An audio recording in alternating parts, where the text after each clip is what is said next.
Hey guys, welcome back to my channel. In today's video, I'm going to show you how to fix iPhone battery drain fast.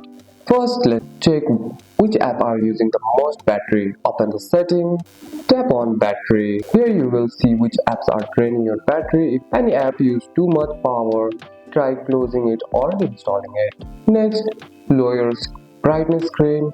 A brighter screen uses a lot of battery. For that, go to the setting, tap on display and brightness. You can also turn on auto brightness.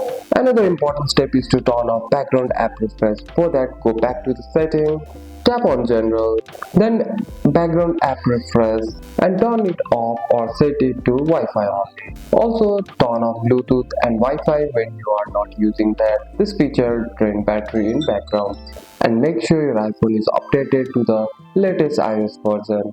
For that, go back to the setting, tap on general, tap on software update and download if any update is missing.